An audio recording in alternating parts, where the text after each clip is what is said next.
First thing I want to do is say, Jack, thank you so much.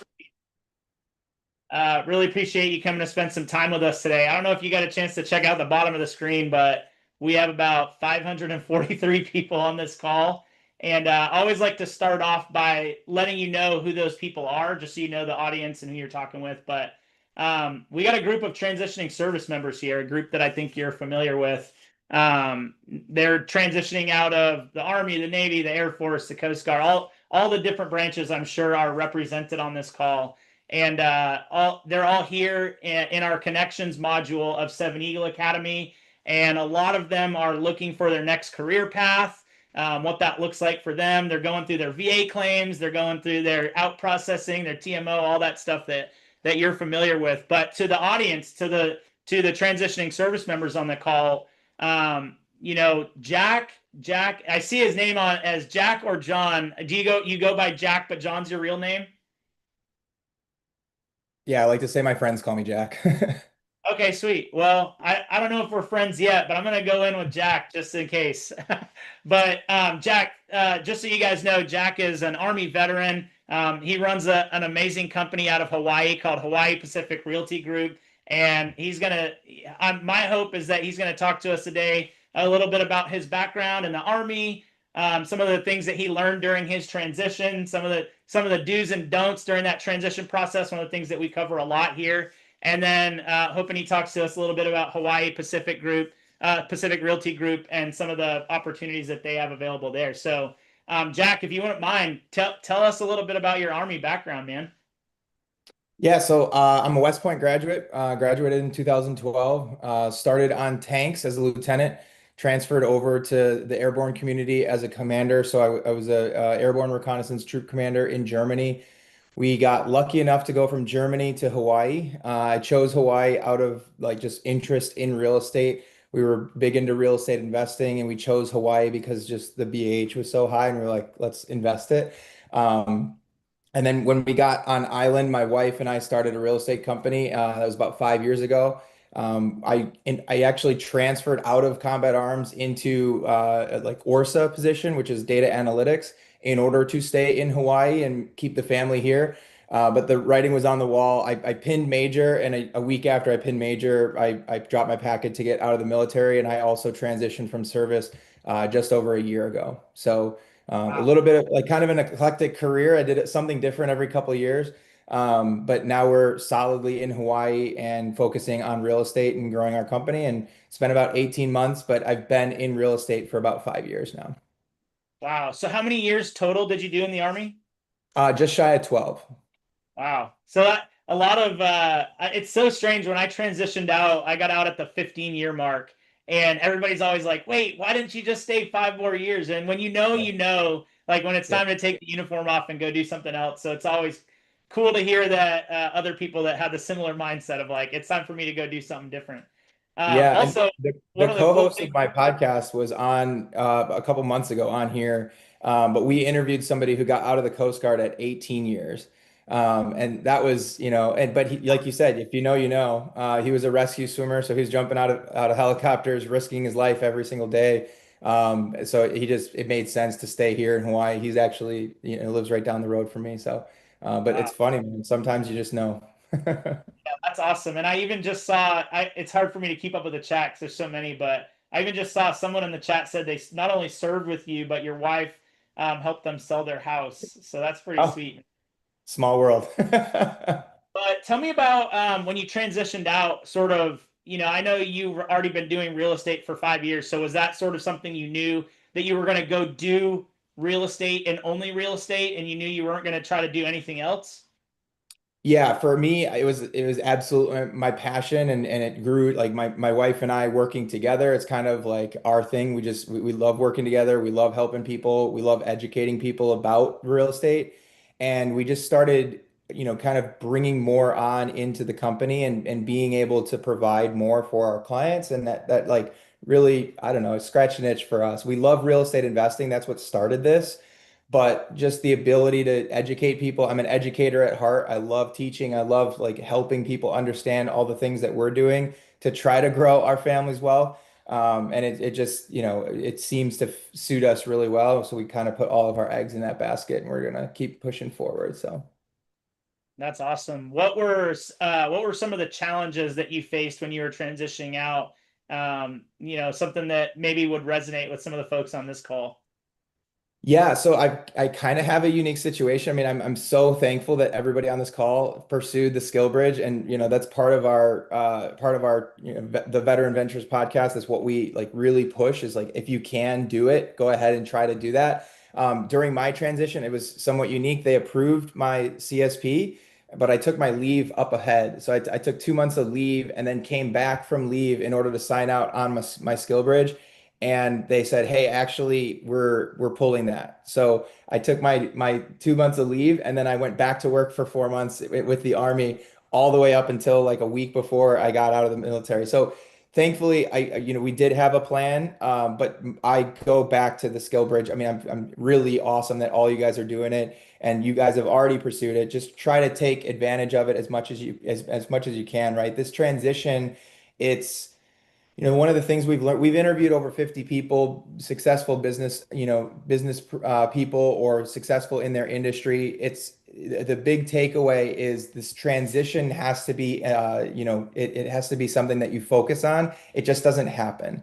No one's going to tell you, you PCS to the next duty station and you show up and they're like, all right, here's in processing. Here's what happens. Here's who you need to meet up with. It just doesn't happen that way. So you need to focus on it and focus on yourself for probably the first time in your life, right? Like, you probably have families, maybe, but like the whole point of being in the military was focused on the unit. I feel like you got to focus on yourself and you got to make sure you're taking care of what you need to get done and what's going to benefit you and your family. Because unfortunately, we all have friends, like we all have like close people that we worked with and that we served with, but I hate to be negative here, but no one calls. Right. It's like Oh the my God. military doesn't, they stop calling you. And because the army, the military continues to roll and they have their mission and you have a new mission, which is taking care of yourself and what you're going to do career wise, but also camaraderie, fitness. You got to focus on everything yourself now and figure out where you're going to fill those holes. That is such like powerful information that you just shared that I try to share as often as I can with the students. And it's so true. Like I served 15 years, got out as an E7. I was one of the top strats in my wing whenever I made E7. And like it felt like how is the Air Force? I'm not even trying to sound like bragging or anything like that, but like how's my unit gonna survive without me? But the answer is they're gonna figure out a way to survive without you and they're not going to call you afterwards. Like I thought, oh my gosh, they're going to call me with all these questions and things. They're going to be struggling. They're going to need my help. Not a single call. It just goes on as if like you were never there. So it's true. And I'm not sure if you know this metric, Jack, but you might.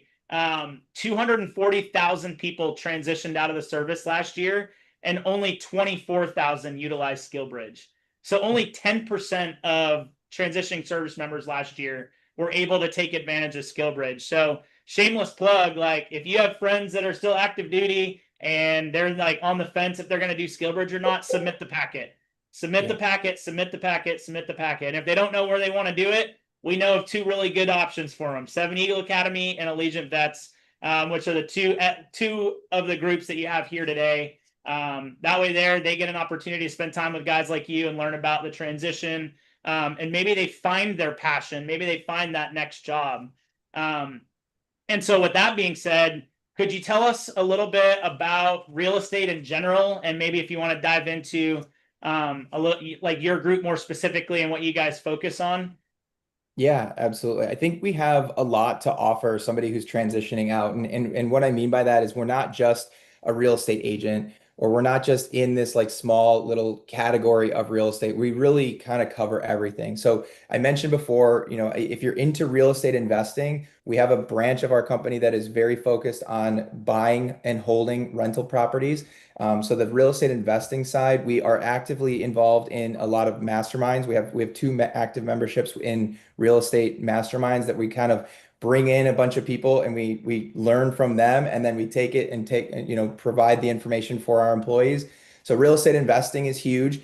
But if you are interested in getting into real estate as a profession, that's the other side of our company, which my wife is the principal broker. So she's the real estate agent side. She provides a lot of training. We actually have one SkillBridger with our company that is working as a real estate agent here in Hawaii.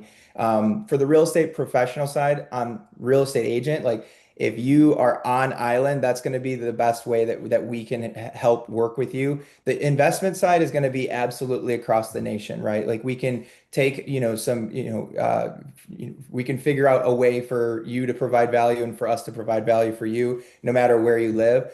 But then outside of real estate investing and my wife as the real estate agent, I'm also a mortgage broker. So we do the mortgages. So I'm sure everybody's heard rates are coming down. Things are getting, a little bit faster and the market is picking up. So if you're interested in getting on into the finance side of real estate too, that's where I come in. I'm focused on the mortgage broker side to provide the actual VA loan. Most of our clients are military, like that's our focus. So we're absolutely VA loan experts. We can get you kind of spun up in the mortgage side, and I know that interests a lot of people as well.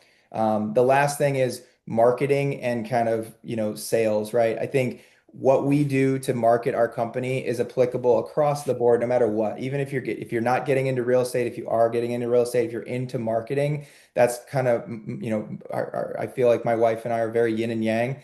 We provide a lot of different things, but our marketing strategy is pretty solid. And we feel like we've done a pretty good job, converting people into clients, and then really, frankly, like making those clients lifelong clients where they're using us for their next purchases, whether it be in Texas or really anywhere besides New York. I think New York is like our one that we're not licensed in, but we can help people in all 49 states other than New York. Awesome, man. So what you're saying is there's some potentially remote opportunities with your group to help facilitate like the investing side of things? Yep, absolutely. And I think, there's really two buckets that the remote would fall into. The number one would be like the investment side, like actually helping, procure those leads for investing. Either, houses that are ready to be purchased or just good deals. And that's where we're going to come in, try to teach everybody upfront like what we're looking for, but also provide the scripts and the ability to be able to communicate effectively to people and find the types of real estate investments that we're looking for. And then the other side of things is just the marketing piece. I mean, I think marketing, we have two marketing, kind of employees that work with us. Both are relatively remote, and one does live on island, but we don't really meet with her, very often in person. So we're looking at, the remote opportunities are definitely there. I think if you're on island and you're looking to get into real estate, then it's an absolute slam dunk, together. But there's also some opportunities for remote options as well. Awesome. Hey, if you guys have any questions at all for Jack as we're going through this, I forgot to mention it earlier, but just throw your hand up. We'll call on you whenever there's an opening. We want to get your questions answered. This is your opportunity to talk to obviously an expert in the field. And with that, we'll start out with Michael Kelly. What's your question? All right. So the first question is I'll bear with you. First question is with the you said two sides of the remote being the investment side and the marketing side, generally speaking. Um, is there if there's the growth that would come with that kind of expansion, um, I'm thinking a third kind of realm of that is going to be like the account management, like communication, like you know, be helping run the Microsoft or Google tenant for the company. Um, and that's something I would want to like stress, like being able to um bring everybody that's part of the company under a specific domain, because nothing kills the moment when I've got somebody from Hawaii Real Estate coming to meet with me and they say, "Hey, my name's Virginia Realtor at gmail.com." Like so having like that domain to be able to bring all of the whole workforce under definitely would come with, I mean, however. that structure would be. But having something to help coordinate that technology piece for all those accounts, and managing the the accountability and the access. Just like any other, you might have your website, and there might be a login for that website, but that login for the website's for clients to get into their account with your site. So you definitely need somebody to manage that and to make sure that you're in compliance with U.S. regulations, but also the internal side, the side that that the client doesn't get to see. So I'd uh, urge you to consider, like just what that may look like as it grows.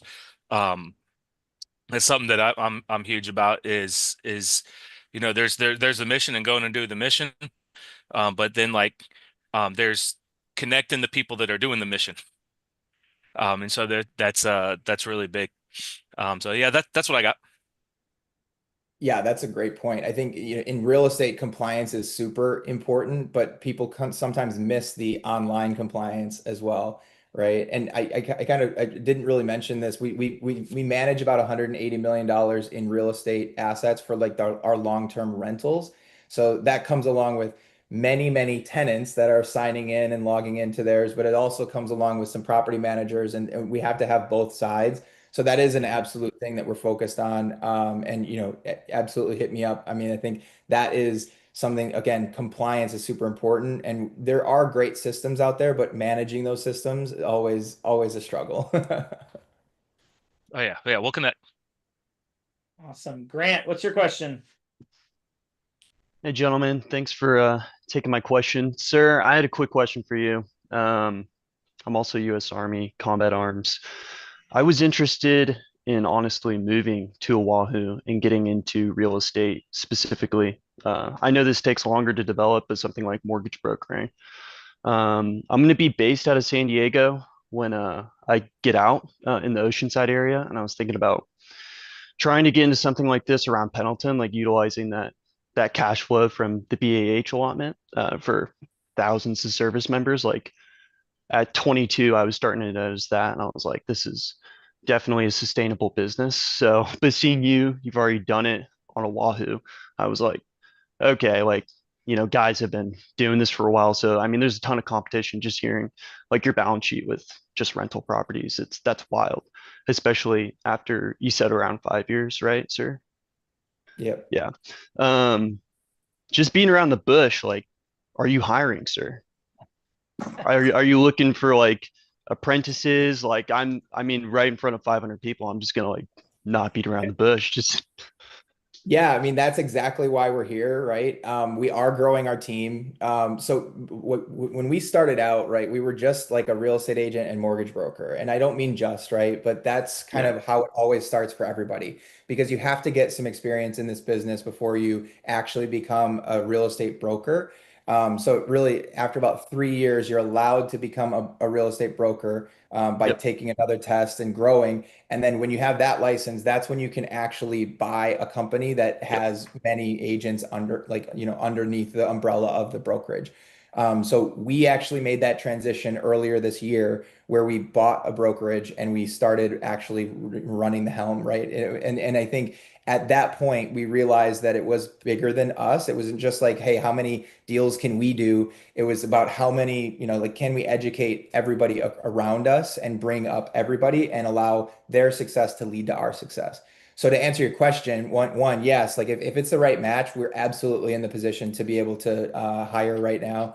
And frankly, like our business model is really applicable to really anywhere in the country. But if it's got a higher rent amount, right? Like I think what we're focused on is trying to build our property management and grow the number of agents that we have. But that's not really like a hiring opportunity, right? I want you to think when you're getting into this business, like frankly, you are the asset, right? So the fact that you're going to be the one producing, the one out there hustling for sales, really real estate brokerages should be seeking you out and wanting mhm, to really pitch you, right? So I'm not saying like, absolutely entertain us, but there's so many other brokerages out there that with a little bit of research, you'll find what the best fit is. And I'm assuming we would be a great fit, especially if you're in Hawaii. Yeah. But at the same time, I want you to take away like you are the asset and you are providing a lot of value for that company. Yeah. So coming in and almost letting them pitch you is also super important. Okay, yeah. Yeah, because I'm going to be on the GI Bill, Oh, making around 35 to 4,000, depending on if I go to UCSD in La Jolla or I decide to transfer to Manoa. So I would only be like a part-timer, and I know that's virtually impossible when you're a salesperson, right? Like I've heard a little bit about the business. I've had family in it.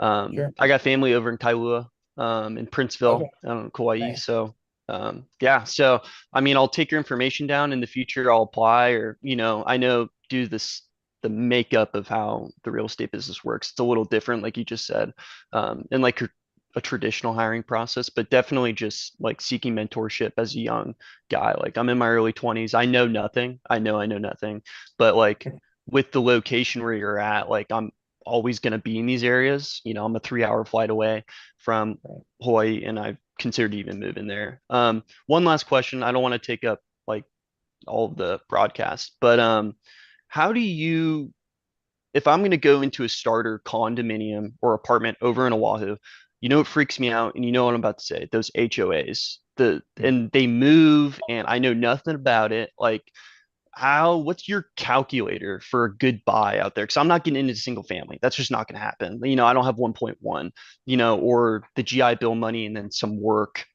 That's not going to, income wise, isn't going to allot me that amount of a mortgage. So, like, you have a lot of experience in this. Like, what's your SOP, to use the jargony words? Yeah, no, I mean, so really, I mean, you're not wrong. I like the HOAs are something that are probably the most risk associated with a condo in Hawaii, because you don't really have control over whether they go up. But what does drive them up is like poor financials on the condo association side. So a little bit into the weeds, right? But you have to look at the association documents and figure out whether they have solid reserves to cover anything that could go wrong. But frankly, like with everything that happened in either really Lahaina and California fires, a lot of the insurance policies have been going up. So HOAs have been going up slightly, and people are feeling that. But I'll say this, I think the way to avoid it to me is, and this is pretty specific guidance, but just I would stay away from high-rise condos in Hawaii. Stay more with like the townhome, like maybe the one or two Yep. level condos. Those are less likely to have major maintenance issues. And if one unit leaks, it's not going to affect 20 units. So you have a much lower kind of risk of a major repair needing to happen, and then insurance costs going up from that. Do you have any neighborhoods of choice that like you're always trying to buy in or have a hand in? So we're solidly located in Eva Beach. Yep. Our Yeah. properties that we manage are all across the island, of course. Yeah. But I think, but if you're thinking of Manoa, then there's a couple places like Aiea, Pearl City wouldn't be too far Yep. of a drive, but still have some really great townhome options that are Yep. on the less expensive side, but still have the ability to appreciate and like actually earn you some money and possibly at some point turn that into a cash flowing rental property.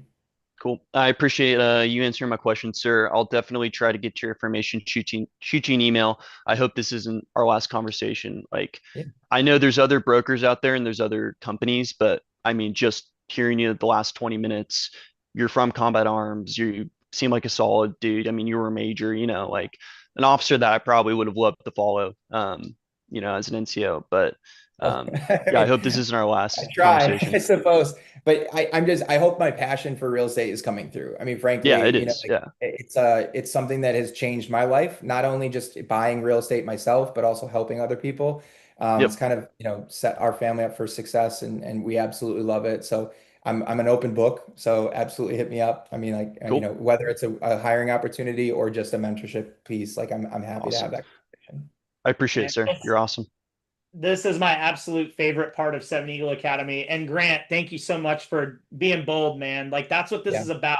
Like a lot of times I feel like people just sit there in the back and they sort of struggle with what's next. How do I do this?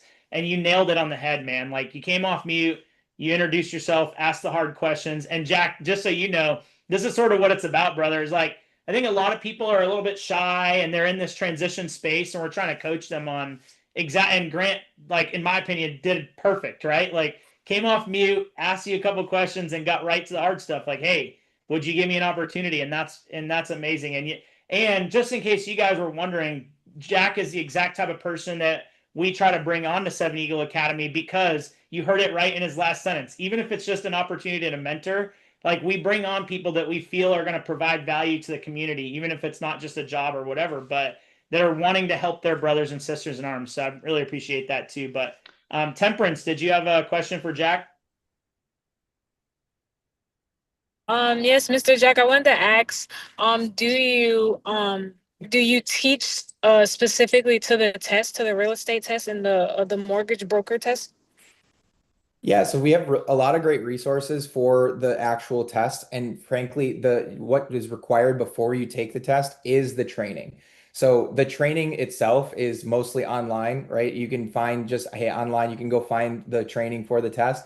And for real estate agents, it's an 80-hour course. So, if you really focus on it, you might be able to knock it out in about 2 weeks. I've heard people draw it out over 6 months, maybe, and then take the test at the end. We're there alongside to help answer questions, but frankly, those online trainings do a great job of preparing you for the test. And then my biggest recommendation for people is whatever company you use to train up, use a different company to take some practice tests, because then it'll give you kind of a second look at what those questions might look like.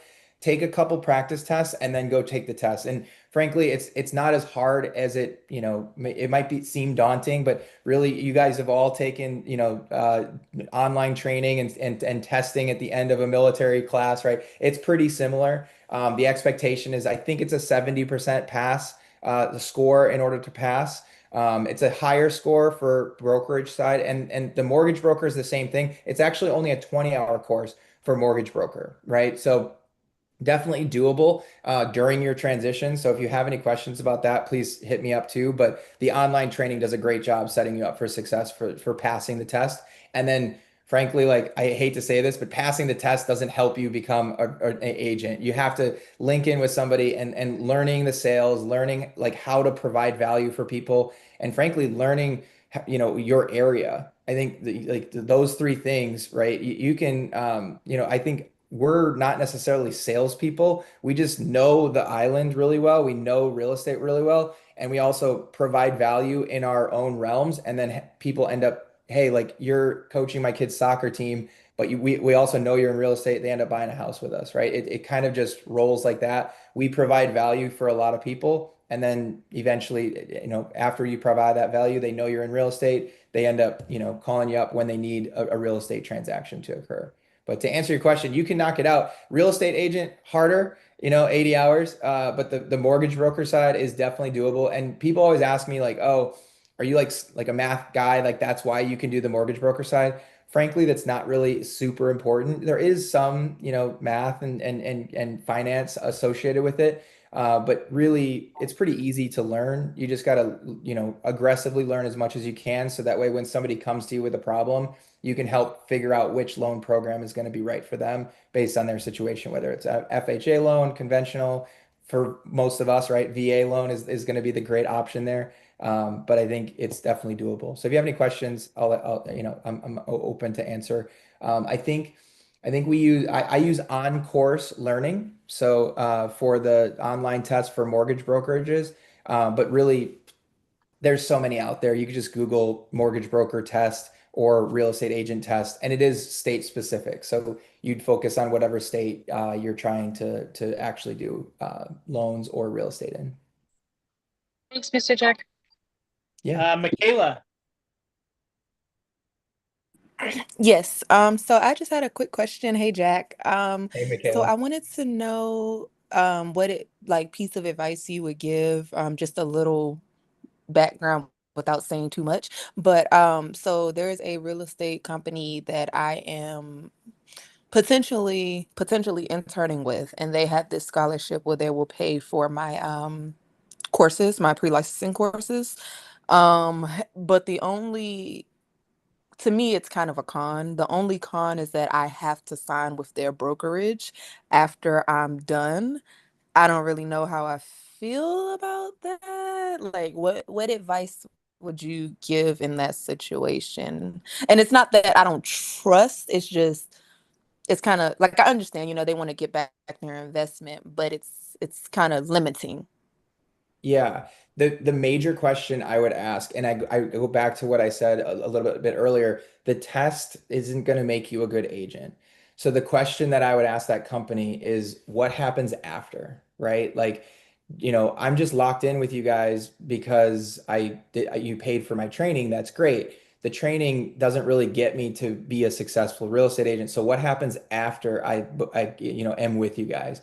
And the other thing with that is like I don't think that there's any contracts out there that force you to stay with any companies. I mean, there might be like I guess if they're making you sign for like a year, it's not like a red flag that they're doing that because a lot of companies provide that and they're trying to bring new people in because they do have a great training program and they can bring new agents up to speed with their training program. But that's where I would focus my questions, asking what they're doing to provide training from like month 0 to month 6 after you're licensed.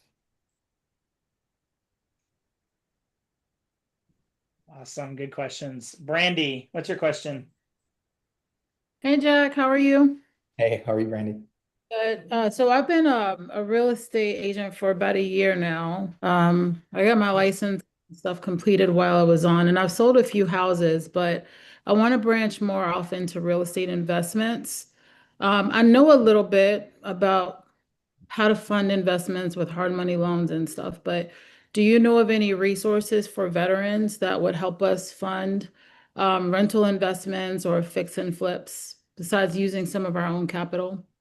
Yeah, so there's a couple companies and frankly, I don't know how, into bigger pockets as a plug for them. I got my start with Bigger Pockets and they have a ton of not just podcasts and education, but they have a ton of resources on their website.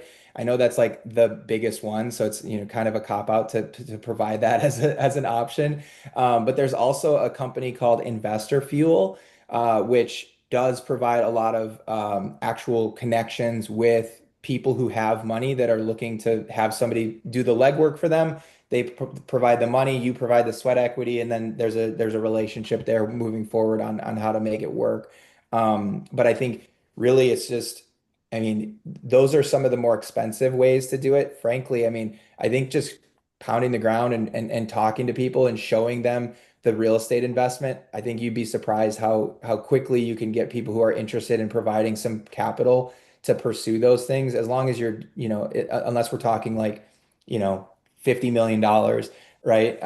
At that point, then you might have to have like an actual institution invest. But I think if you're looking at just some fix and flips, I think, it's almost like sometimes better to pursue those relationships, whether it's friendships or family that can help, pool money when you're first getting started in the real estate side. And that way that, you're still providing something for somebody who's close to you, but you're not necessarily beholden to some big time investor who's really focused on returns more so than who you are as a person and your success. Thank you. Yeah. Jennifer. Hi, good morning. I just had a question on the mortgage broker side of things. So, I know early on you said maybe starting out as an agent is probably better, or I'm not sure if I understood that right. Should you have the groundwork and the foundation as a real estate agent before trying to go into brokerage?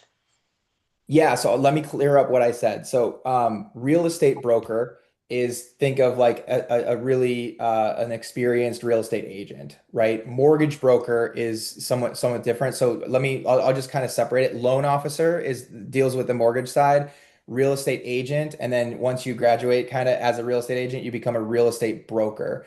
And that's where I'm talking about. So either one, you can start as a loan officer with no experience in real estate. You can start as a real estate agent with no experience. And I think, those two, it's more personality wise. I'll say maybe fill in the gaps there a little bit. Like real estate agent is much more hands-on. You're going to the houses with the people, you're showing them, you're like talking about where their couches are going to go, and it's a lot more hands-on and a lot more, kind of it's time intensive. With the mortgage broker side, I'm not saying it's not time intensive, but it's a lot out of COVID, it became a lot more distant. So I still go to all of my signings, but most of my conversations with my clients are over Zoom. And really, there's not a lot of, in-person interaction until we're actually signing on the dotted line or when we're actually giving keys, where it's like, a more of a just choosing to be in person as opposed to just the Zoom call. So, depending on your schedule, right? I was able to do the mortgage broker side for about 3 years while I was active duty. And I worked in my last job, I worked like in a skiff, no cell phones, no nothing. So it was very much so only working or only doing the mortgage broker stuff. So, but as a real estate agent, I would have struggled to do that. I know some people are able to accomplish the active duty side and having a job while also being a real estate agent.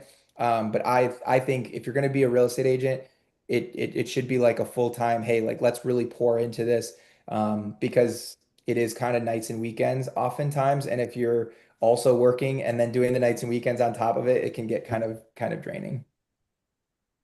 Thank you, Jack. Yeah, I think what I'm more gearing towards is something remote, and a mortgage broker it sounds like that make more sense. I agree. I agree. And I think mortgage broker side, shameless plug for me instead of my wife, Courtney. She's awesome. But like mortgage broker side is also very much, it's scalable across all, like the whole country, right? So, if you're an agent, I can't sell a house to you in Alabama because I don't know the Alabama market necessarily, or, but what I can do is I can provide a VA loan in Alabama. And that's easy because it doesn't matter. Like the money's coming from once you find a house that you love, it doesn't matter where the money's coming from. We can do, mortgage broker side, and you can develop relationships with as many realtors as you can, right? To try to, scale your business. Whereas real estate agent, much more focused on the clients. Mortgage broker, you can focus on that like business relationship with other people in real estate and bring in clients that way. Awesome. Thank you. Yeah.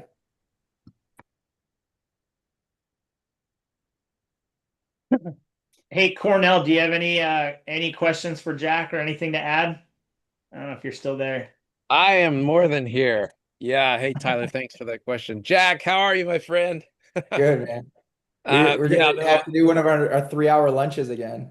Very soon. Yeah, I'm looking forward to some collaboration, and I love everything you've been saying. And no, I just really have a big shout out. I think that for everyone listening, Jack is the real deal. I've personally had the opportunity to meet him, and when you're talking about character and really caring about people and having a serious laser focus and knowing what he's talking about in his industry, he is that person. So hopefully we can help with that and see that growth in a collaborative way. But no, I just appreciate you being here and look forward to talking to you soon. I'll text you and we'll look at when we meet again and what's on the horizon. But yeah, aloha. Yeah. Thank you so much. You bet. Thanks, Tyler. Yeah, absolutely. So, like obviously I don't want to waste your time, Jack, but does anybody else have any questions for Jack before we let him get back to his day? I dropped his LinkedIn a while ago here in the Sun's chat. just coming up here, so I got plenty. It's only 6:40 here, so I got Yeah, absolutely. But if you've got any questions, take the grant approach. Don't be afraid to raise your hand and ask, right? Like you got a guy here that's an expert in his industry. Here, I'll drop his link. Actually, yeah, I'll drop his LinkedIn one more time, unless anybody else has it teed up first.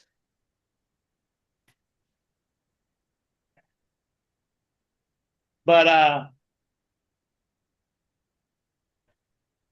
Sandhya. Hope I didn't mess that up again. Sandhya, hi. I don't have a question. Sandhya. Just wanted to say hi, Jack. Hey, how are you? I'm doing It's a well. How are small you? world, man. That's crazy. It is. Yeah, so I mean, I think she knows why real estate. I think you bought and sold a house here and just while you were stationed here, right? You just had it while you were here? Yes, I did. I didn't meet your wife until, of course, when we were together there in Fort Shafter, but she did help me sell my house based on your bragging of her throughout our time there. So super helpful. Easy to brag about. That's awesome. Nicholas, you got a question? Yes, thanks for coming on, Jack. Absolutely. So the IRL for us that use the VA benefits, so if it goes down, it's what, 6 months worth of payments, and then if it's lower than what your percentage is, you can get it with less paperwork. Oh yeah. So if I think what you're saying, like for the actual refinance piece, right? Yes, sir. Yeah, yeah. So the time limit is actually 210 days after your first payment with your Mhm. original loan. So Okay. if you can get to where the rate is down low enough, I'll tell you the VA has some guidelines about how, the break even, right? And it's a 36-month break even. My standard is a lot lower than that, right? Because if we want to save you some money, we want to look at how much the refinance costs because it does cost money. No matter what anybody says, it does cost money. And we look at the actual savings and we figure out how many months it's going to be to actually, recoup that money. The VA says it has to be at least or at the most 36 months. So you have to get your money back within 3 years. I think that standard should be 18 or less, right? Because if the market is coming down, let's time it right where we're kind of making the most money or saving the most money for the amount of money we're going to spend on the VA refinance, right? Um, but everybody listening for you, like right now that you're getting out, and if you are, if you have that disability rating, there is no funding fee with the VA loan if you're exempt from it because you have the VA disability. So an interest rate reduction VA refinance that he's speaking of is incredibly cheap because there's no funding fee. It's about half the cost of the refinance goes away because you're exempt from the funding fee. So it definitely is an option for a lot of people who have maybe a rate, and right now rates are in the high fives. So if you have a rate that's higher than that, definitely, reach out to somebody and refinance for sure. Thank you. Yeah. Awesome, Jack. It has been absolutely incredible having you on today. I really appreciate you taking the time. I know it was early over in Hawaii when we Yeah, got started. It might still be early, but no, I really appreciate it. We've dropped your LinkedIn. I'd definitely be interested in a chat. I know you spent some time with Cornell, but I'd definitely be interested in chatting with you after the event. I think there's definitely some opportunities here to facilitate getting some of these great folks to be a part of your team, and we definitely want to make that as easy as possible and provide some more opportunities for these folks. That's what it's all about. So really appreciate you. I'll let you get back to your day. If anybody has questions for Jack, you can connect with him on LinkedIn, or if you want to connect with him after the event in a more organized manner, knock out our end of day form and check the box by his name, and we'll shoot him over a list so that he can get back to you. I know he's a busy guy, but looking forward to some Hawaii Pacific Realty group jobs on our job board pretty soon. So we're looking forward to that. So keep an eye out for those. But thank you so much, Jack. I really appreciate you taking the time today, and we'll chat soon, brother. All right. Hey, thank you so much for the opportunity. And, the last thing I'll say is like, you guys are all crushing it. I like to, with the podcast that we have, right? We kind of realize like the military provides a lot as far as like camaraderie and adventure. So try to fill that gap wherever you can, focus on your family, focus on your next career. But seek out, people that you are like-minded with, create those relationships and fill that gap of camaraderie first, because then everything else will fall into place. So that's kind of like my main thing with anybody transitioning out is like find a group of people who you can, have these conversations with that you would have maybe in the motor pool or whatever. Because it does provide, there's a gap there no matter what, if you're transitioning out after 30 years like or 30 plus years like Cornell, or even 4 years after just your initial term. there's a gap there, and you got to be kind of very focused on filling that. So thank you so much for having me. Awesome.